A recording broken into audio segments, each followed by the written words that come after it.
Raja Utama Buletin TV 9 17 Julai, Datuk Seri Muhammad Sanusi Mohamad Noor akan dihadapkan ke Mahkamah Selayang esok.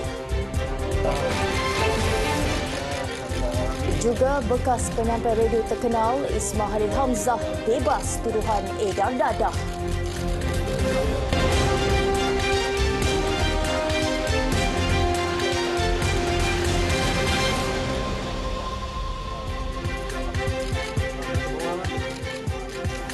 Assalamualaikum dan salam sejahtera. Isu Syed Sanusi masih belum selesai. Demikian titah yang dikeluarkan Sultan Selangor Sultan Sharifuddin Idris Shah terhadap isu melibatkan Menteri Besar Kedah Datuk Seri Muhammad Sanusi Mohamad Noor. Kenyataan itu dikeluarkan menerusi laman Facebook Selangor Royal Office. Terdahulu baginda berkenan menerima menghadap Pesuruhjaya PAS Selangor Datuk Dr. Ahmad Yunus Hairi. Pertemuan secara berasingan kemudiannya membincangkan kenyataan dikeluarkan Datuk Seri Muhammad Sanusi pada satu ceramah di Selangor baru-baru ini. Bagaimanapun, Sabtu lalu Datuk Seri Muhammad Sanusi mengemukakan permohonan ampun kepada Sultan Sharifuddin. Ia selepas tular dalam video ucapannya, ia membandingkan urusan pelantikannya sebagai Menteri Besar Kedah dan Datuk Seri Amiruddin Syari sebagai Menteri Besar Selangor.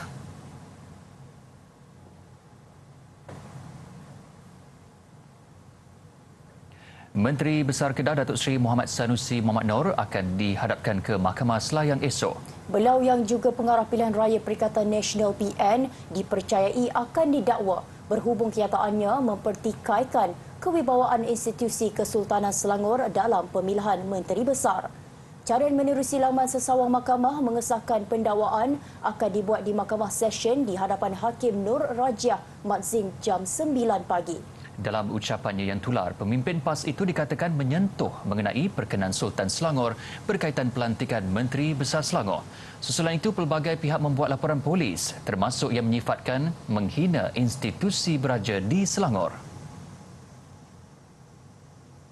Bekas penyampai radio terkenal Ismail Hamzah sujud syukur sejurus selepas mahkamah membebaskannya daripada tuduhan mengedar dadah jenis kanabis anggaran berat 374.6 gram 2 tahun lalu yang membawa hukuman gantung. Hakim Datuk Muhammad Jamil Hussein memutuskan demikian selepas Ismail Halil berjaya menimbulkan keraguan munasabah di akhir kes pembelaan. Saya dah berehat dalam hati selama 2 tahun. Itu bagi saya berehat dalam hidup. Dan saya akan kembali balik. Sebab radio ni, DJ ni adalah hidup saya, nyawa saya, kehidupan saya. Dan memberi nasihat, memberi cerita yang benar, memberi kisah benar kepada pendengar-pendengar itu adalah kehidupan saya, makanan saya. Sejurus keluar dari mahkamah, Ismail Halil 50 tahun disambut oleh isteri dan anak perempuannya juga kenalan.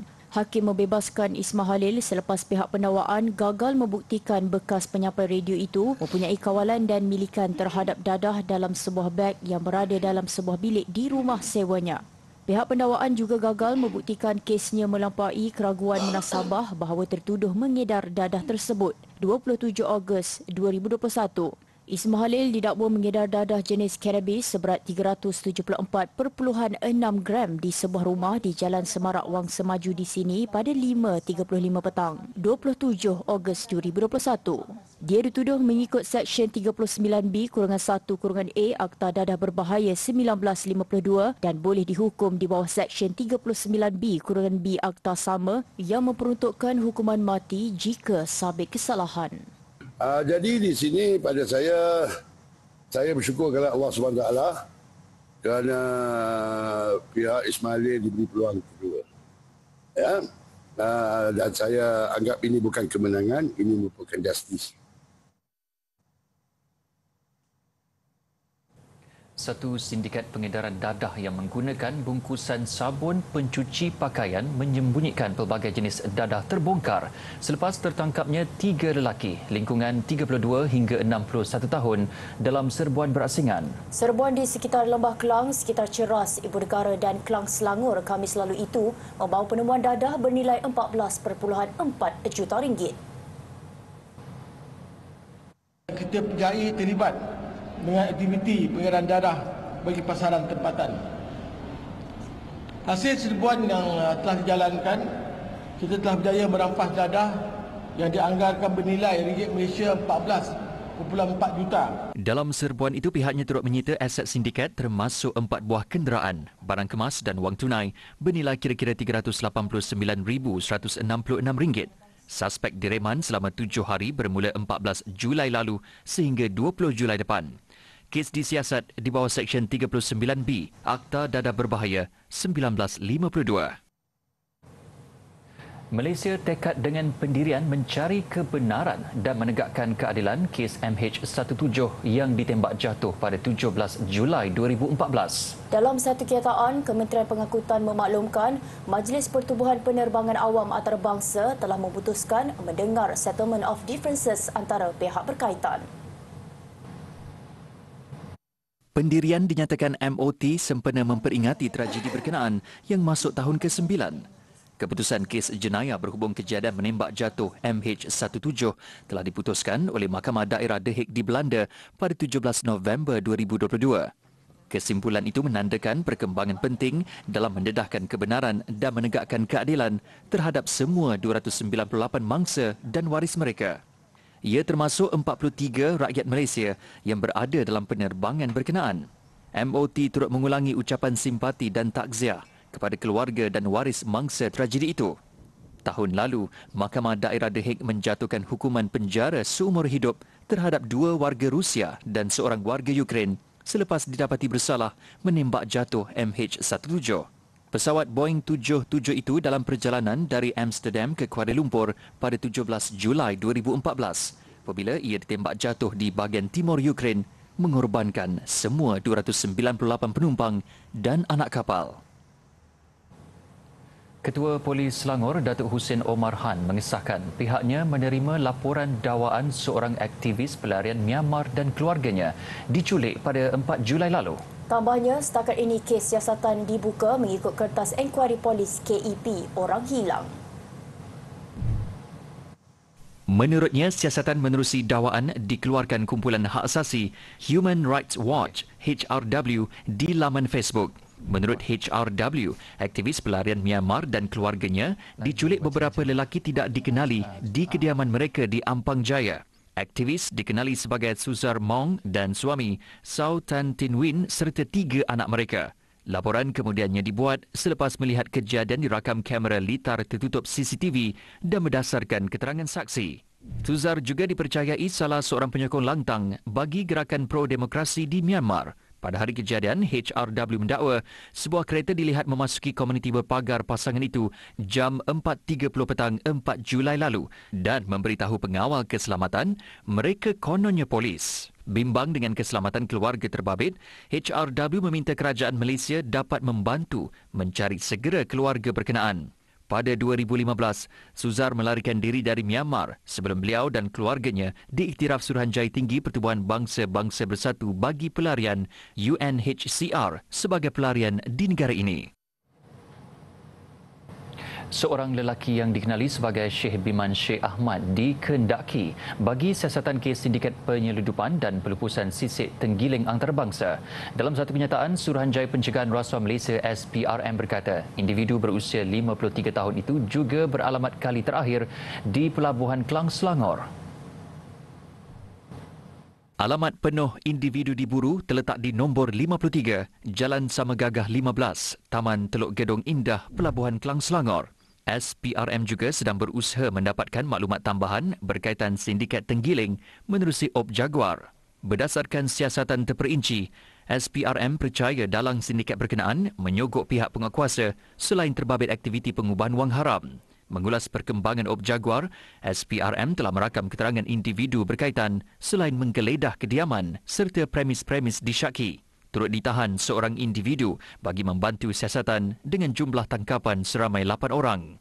SPRM juga telah mengenal pasti pegawai penguatkuasa yang bersekongkol dengan sindiket penyeludupan dan pelupusan sisik tenggiling tersebut. Jumaat lalu, SPRM berjaya menumpaskan sindiket tenggiling sebaik serbuan di sebuah premis di Klang, Selangor dan di Ibu Negara. Hasilnya, hampir 2 tan sisik haiwan itu berjaya dirampas bernilai lebih 23 juta ringgit. Pelakon Nurul Iman Abdul Rahman atau Boy Iman serta seorang pengurus syarikat yang didakwa atas pertuduhan menipu seorang wanita berhubung urusan penjualan tapak Festival Hore X Fest Raya 3 bulan lalu akan mengemukakan representasi bagi menggugurkan pertuduhan itu. Peguam Johan Arif Salim Khan yang mewakili Boy Iman atau nama sebenarnya Nurul Iman, Abdul Rahman dan Nur Azmi Jantan memaklumkan kepada mahkamah pihaknya akan memfailkan representasi itu kepada pihak pendakwaan dalam masa terdekat. Pada 25 April lalu, Boy Iman dan 3 individu terbabit mengaku tidak bersalah atas pertuduhan menipu Siti Wardina Basir dengan memperdayakannya dalam urusan penjualan tapak Hore X Fest Raya di Pusat Dagangan Dunia WTC. Mereka didakwa mengikut Seksyen 420 Kanun Keseksaan dibaca bersama Seksyen 34 Kanun Sama. Sabit kesalahan boleh dihukum penjara maksimum 10 tahun dan sebat serta boleh dikenakan denda.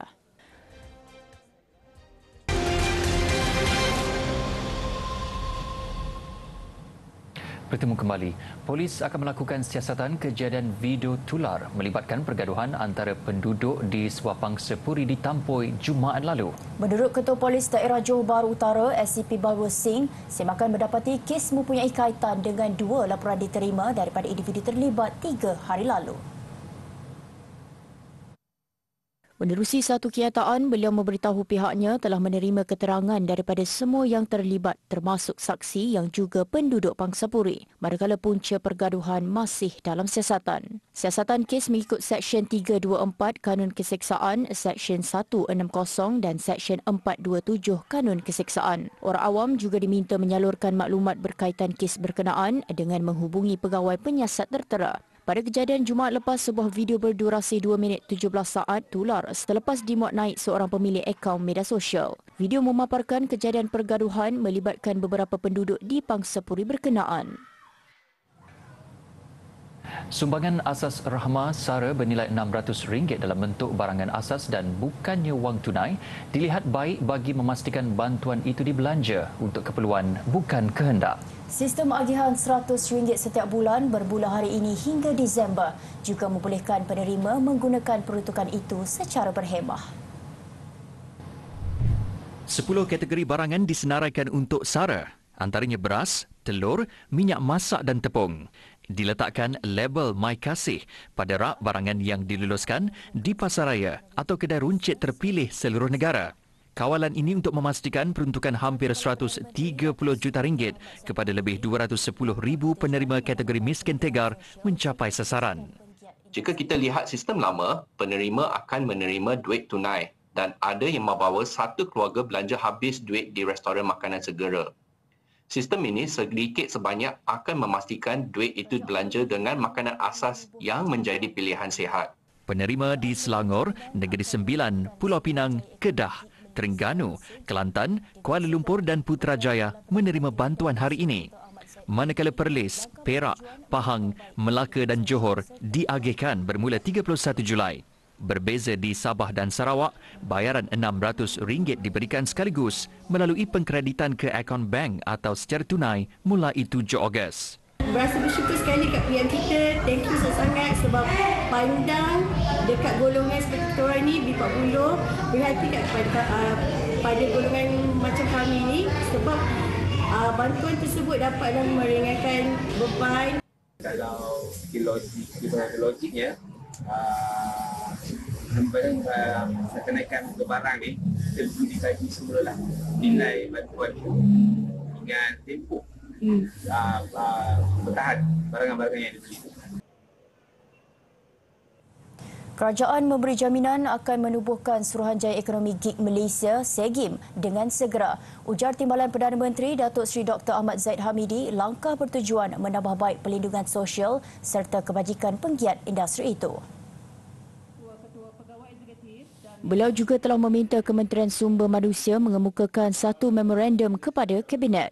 Ia bagi mendapatkan persetujuan serta kelulusan penubuhan Suruhanjaya. Berapa tahun kegiatan penggiat ekonomi gig ini telah berjalan, namun ketidakpedulian telah dialami oleh mereka, terutamanya kerana syarikat-syarikat yang menjadi servis provider tidak menganggap penggiat gate ini sebagai pekerja, dan mereka juga, syarikat-syarikat ini tidak menganggap diri mereka sebagai majikan. Berucap selepas Forum Nasional Kerangka Kerjaya Industri Gig di Ibu Negara siang tadi, beliau dalam pada itu menyasarkan tarikh penubuhan SEGIM bakal diumumkan Perdana Menteri Datuk Seri Anwar Ibrahim ketika Belanjawan 2024 pada Oktober depan. SEGIM adalah satu badan yang berfungsi mengatasi isu berkaitan dan melahirkan inisiatif yang mampu menjaga kebajikan pengguna, peniaga, vendor, penghantar, pemandu dan penyedia platform dalam industri gig. Justru beliau berhasrat meningkatkan peruntukan bagi industri itu kepada RM500 juta pada Belanjawan 2024. Kementerian Perdagangan Dalam Negeri dan Kosar Hidup KPDN sedang menunggu lampu hijau Kabinet untuk menaik taraf status bahagian penguatkuasaannya kepada sebuah jabatan. Ujar Menterinya Datuk Seri Salahuddin Ayub, langkah itu penting susulan pelbagai cabaran yang terpaksa dihadapi pasukan berkenaan. InsyaAllah menjadikan satu realiti untuk merealisasikan hasrat KPDN untuk mengangkat bahagian penguatkuasa ini kepada jabatan penguatkuasa KPDN. Ini adalah suatu usaha yang saya rasa perlu untuk kami lanjutkan, memandangkan peranan dan tanggungjawab KPDN penguatkuasa ini semakin penting dan mencabar. Mengulas kepada media selepas hadir Majlis Perbarisan Kawalan Kehormatan sempena ulang tahun Hari Penguatkuasa KPDN ke-51 dan tamat latihan kursus asas sains penguatkuasaan 2023 di Alur Gajah Melaka. Tambahnya, antara cabaran dihadapi agensi itu memastikan keterjaminan makanan. Justru dengan menaik taraf status daripada bahagian kepada sebuah jabatan, ia bakal mengangkat martabat kumpulan penguatkuasa kementerian itu. Langkah itu sekaligus membantu pasukan dalam pelbagai aspek termasuk peruntukan dalam meningkatkan penguatkuasaan. 18 individu terpedaya dengan skam ubah suai rumah hingga kerugian mencecah ratusan ribu ringgit setiap seorang. Sudahlah duit simpanan lebur begitu saja. Hasil kerja pula mengecewakan dan ada yang sekitar 35% sahaja disiapkan sebelum sukar dihubungi. Penipuan itu dipercayai didalangi 2 buah syarikat dan salah satunya giat mempromosi perkhidmatan menerusi laman web. Ikuti segmen turun padang yang disediakan. Salah seorang mangsa yang tampil menerangkan modus operandi kontraktor terlibat memberitahu syarikat yang diupahnya menyenaraikan hikmat mereka menerusi sebuah laman web. Mengikut perjanjian, kontraktor berjanji untuk menyiapkan kerja ubah suai kediamannya di Shah Alam dalam tempoh 120 hari. Namun, pelbagai alasan mula timbul sejak wang pendahuluan diberikan. And whenever we ask something, he will not reply. We have a special WhatsApp group. He don't want to reply. When we call him, he refused to answer our call. So he took almost 290,000 from us. But the job is only completed like 30 to 35%. Keep delaying, and at the end, just didn't bother to finish the job. So it's almost like 9 months since we paid him, and then he didn't complete, not even half. How much do you pay? Total about 250,000. 250,000, you pay half?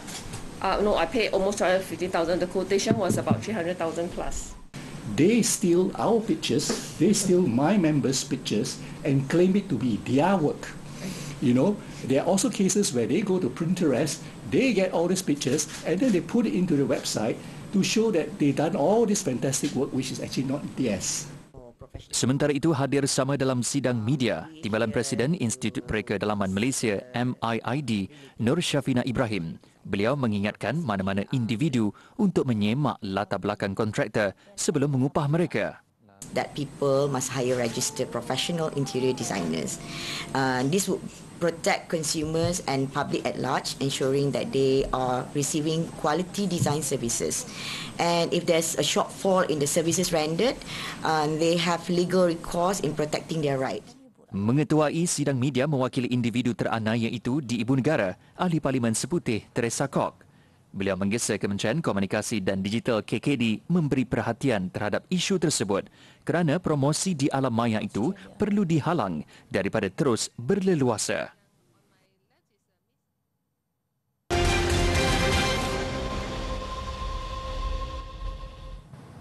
Program silat sebagai seni bela diri perlu terus diberi pendedahan khusus terutamanya kepada golongan belia dan dijadikan sebahagian aktiviti wajib core kurikulum di sekolah. Atas kesedaran itu, Exco Pembangunan Generasi Muda, Sukan dan Modal Insan Selangor, Muhammad Khairuddin Osman berkata, beliau bersedia menjadi pemudah cara dan mencadangkan kepada Kementerian Pendidikan KPM bagi merealisasikan usaha berkenaan. Menurut Muhammad Khairuddin, beliau dimaklumkan ramai guru silat menyatakan minat untuk mengajar di sekolah namun terdapat beberapa kekangan. Saya suka cenderung supaya silat ini dijadikan kurikulum. Tetapi masalahnya tidak semua sekolah benarkan masuk. Jadi saya minta kalau boleh Menteri Pendidikan tolong benarkan seni silat-silat ini masuk secara keseluruhan. Jangan ada pilih. Ini adalah supaya kita mengekalkan identiti bangsa kita. Beliau yang juga ahli Dewan Undangan Negeri Paya Jaras berkata demikian selepas merasmikan Himpunan Perpaduan Silat Melayu Sepaya Jaras di Sungai Buloh, Selangor yang menghimpunkan 2,000 pesilat di seluruh negeri itu.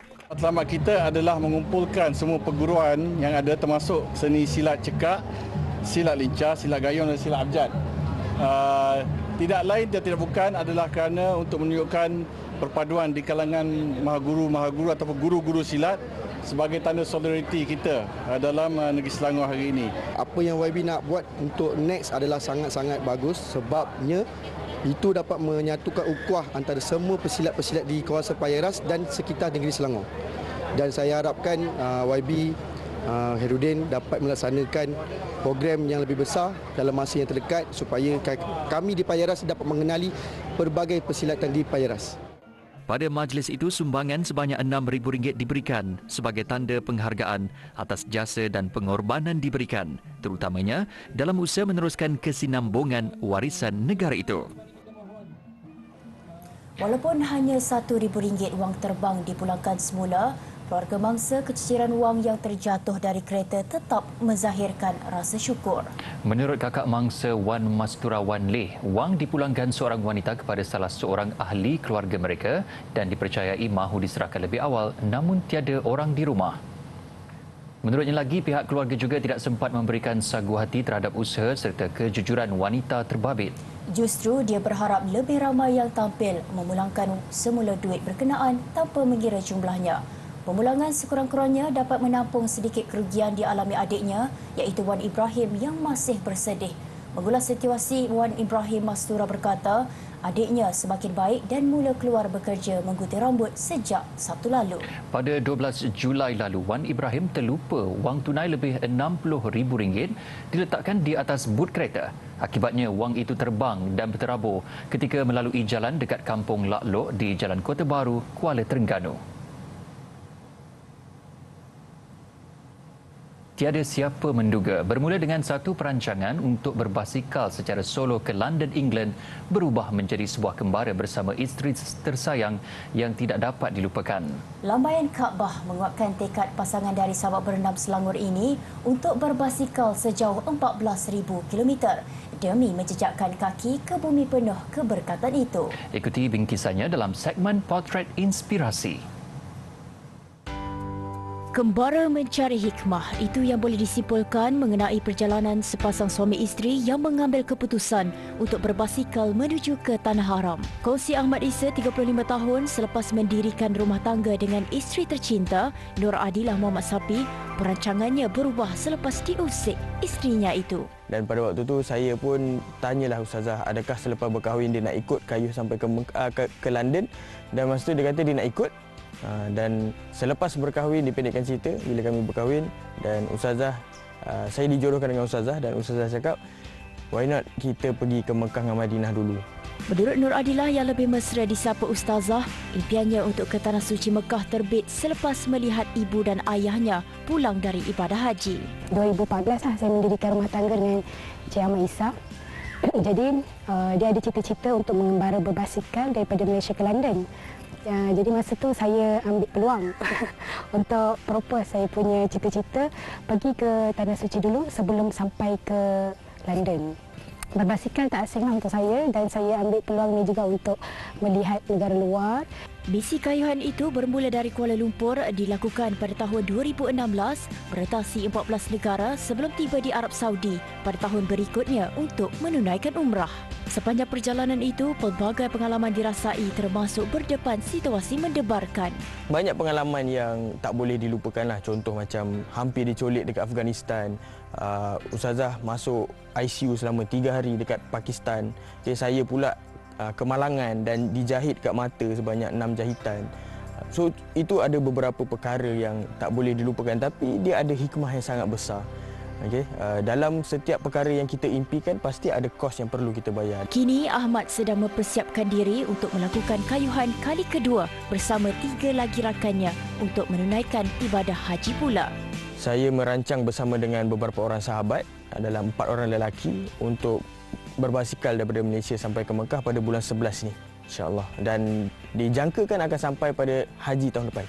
Okey, sebab isteri saya dah pergi haji, so saya pun rasa tercabar untuk nak pergi haji, dan mungkin memang kita punya keinginan adalah untuk nak menunaikan haji di waktu usia yang muda lah.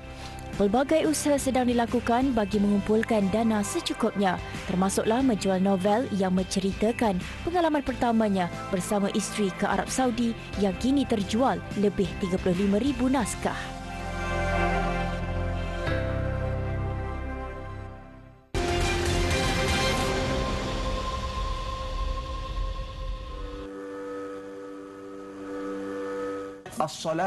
As-salah wa ma malakat aymanakum. Disebutkan Nabi, peliharalah solat dan hamba-hamba yang kamu miliki. Nabi nak bagi tahu kepada kita, Allahumma salli ala Muhammad, sebenarnya poin utama ketika mana Nabi nak kembali ke rahmatullah, Nabi sempat pesan kepada kita, jaga solat kita. Sebab Nabi sayang kat kita. Seperti mana kalau seorang datuk sayang dekat cucu dia, dia akan kata, jaga solat kamu adalah segala-galanya untuk kamu.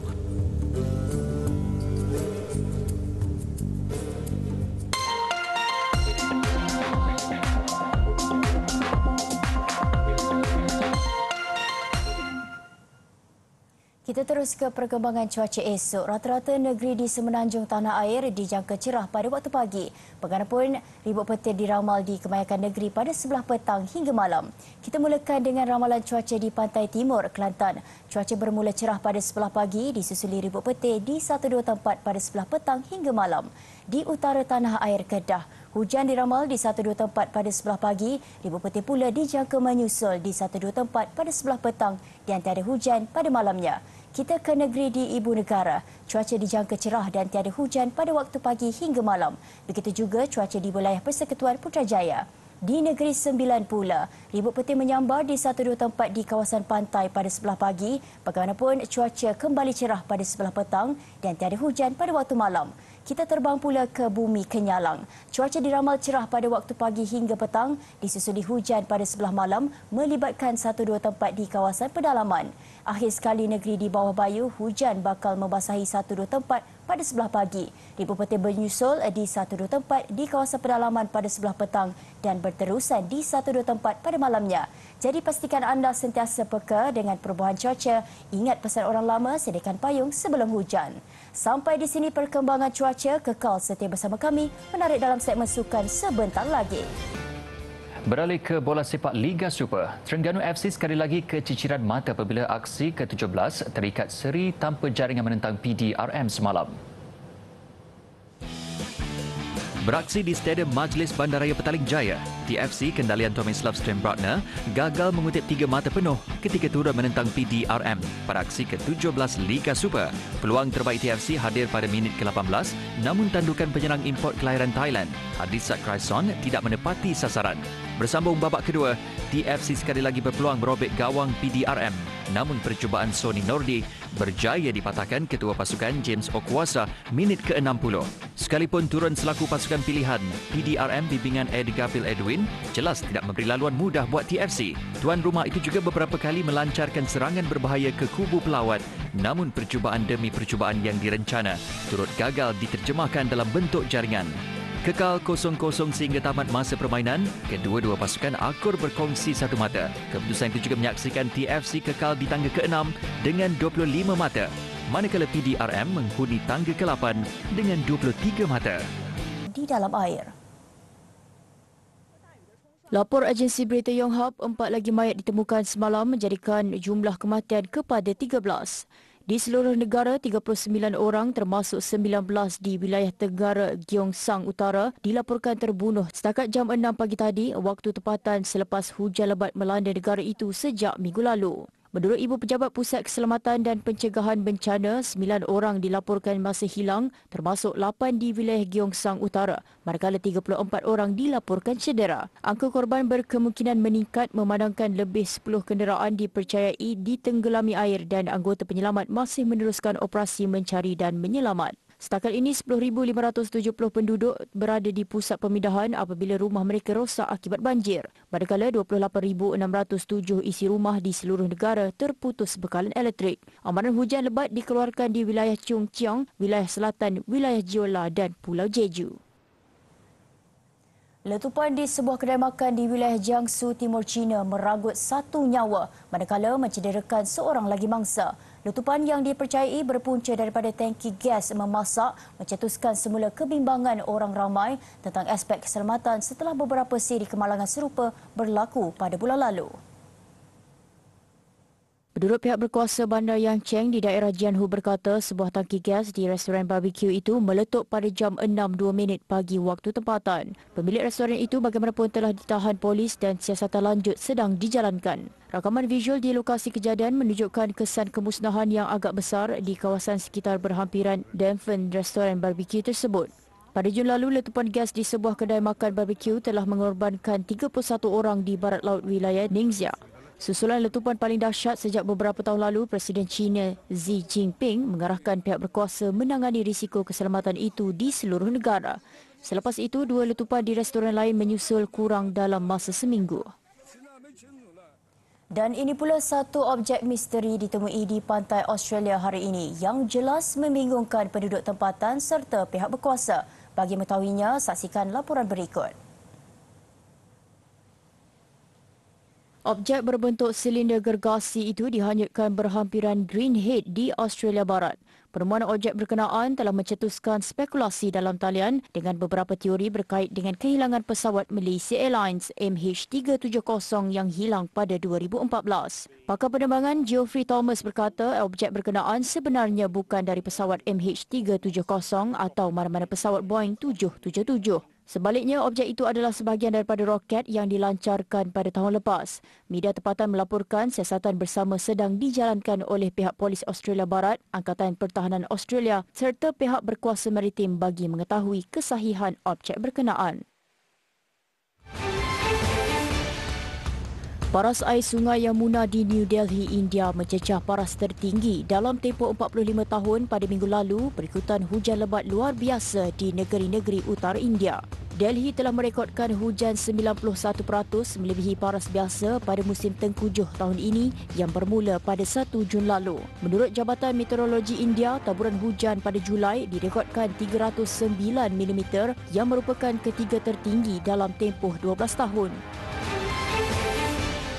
Penduduk Hong Kong kini dalam keadaan berjaga-jaga selepas Jabatan Meteorologi mengeluarkan amaran angin ribut nombor 8 untuk taufan Talim, iaitu amaran ketiga tertinggi di bawah sistem cuaca bandar itu. Ketika ini, sebuah perkhidmatan feri telah digantung selain 16 penerbangan turut dibatalkan. Pentadbiran Meteorologi China mengeluarkan amaran jingga dengan memaklumkan tahap kategori taufan itu dijangka meningkat apabila diramalkan mendarat pada waktu malam di sepanjang pantai selatan dari Guangdong ke Hainan. Sekurang-kurangnya 4 terbunuh apabila sebuah bot dengan 20 penumpang karam dikeranikan Bangladesh. Menurut pihak berkuasa tempatan, insiden berlaku berhampiran tebing sungai Buriganga. 8 mangsa yang diselamatkan telah dibawa ke hospital untuk rawatan lanjut. Selain operasi menyelamat giat dijalankan bagi mencari mangsa yang masih hilang. Di tengah-tengah iklim pada pasir yang gersang di Emirat Arab Bersatu UAE, sebuah gua yang diperbuat sepenuhnya daripada garam batu menawarkan kepada pengunjung kesegaran nafas dengan aroma ubat-ubatan kesihatan semula jadi yang dimasak. Ia menawarkan pelbagai rawatan termasuk sesi haloterapi di mana pengunjung menyedut udara daripada garam. Garam batu yang diimport dari bandar Krakow, Poland terkenal dengan zarah garam berion cas negatif dan mempunyai 84 unsur mineral. Terapi ini boleh memperbaiki tahap pernafasan, kualiti tidur, melawan jangkitan kulit serta mengurangkan tekanan. Jika di Malaysia kita terkenal dengan kisah rakyat bawang putih dan bawang merah, di Perancis pula popular dengan label El Labeta atau nama sinonimnya Beauty and the Beast yang mengisahkan tentang cinta antara seorang lelaki berupa haiwan dan seorang jelitawan. Kini kisah dongeng itu diadaptasi serta diolah untuk dipertonton sebagai persembahan tema klasik di negara ini. Dikisahnya dalam segmen seni dan hiburan. Memukau, menghiburkan dan mengagumkan. Ia dapat disaksikan pada riak wajah penonton yang hadir pementasan teater musikal Jelitawan dan Lelaki Haiwan pada 14 dan 15 Julai lalu di Dewan Tunku Abdul Rahman Matik Ibu Negara. Biarpun mesej disampaikan klise, namun cara persembahan dan olahan jalan ceritanya membuatkan karya berkenaan kedengaran lari daripada kebiasaan.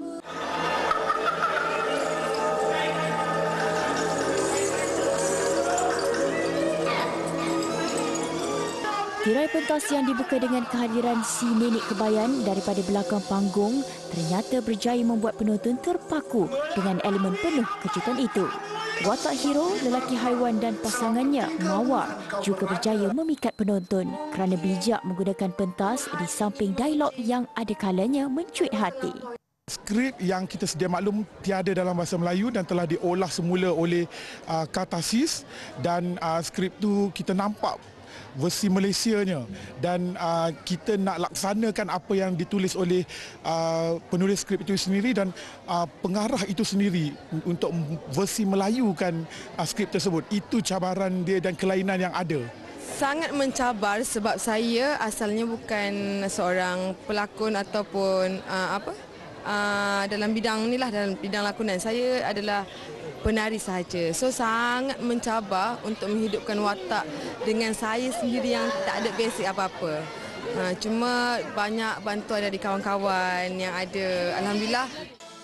Meskipun karya asalnya mengisahkan rakyat Perancis, namun persembahan versi tempatan itu juga berjaya mengangkat budaya Malaysia. Antaranya pemakaian kostum yang menggambarkan identiti negara. Pementasan musikal Jelitawan dan Lelaki Haiwan yang kita pentaskan pada tahun ini dari segi kelainan dia adalah kita localizekan mereka-mereka yang berlakon ataupun watak-watak yang ada dalam pementasan Jelitawan dan Lelaki Haiwan. Bagi penonton pula, persembahan 1.5 jam itu amat mengisi masa berkualiti bersama keluarga ketika hujung minggu. Pementasan teater tadi sangat menghiburkan, diinspirasi daripada Beauty and the Beast tapi dengan elemen budaya Melayu kita, lokal kita, so watak-watak dia sangat mencuit hati. Jadi overall sangat menghiburkan lah boleh cakap.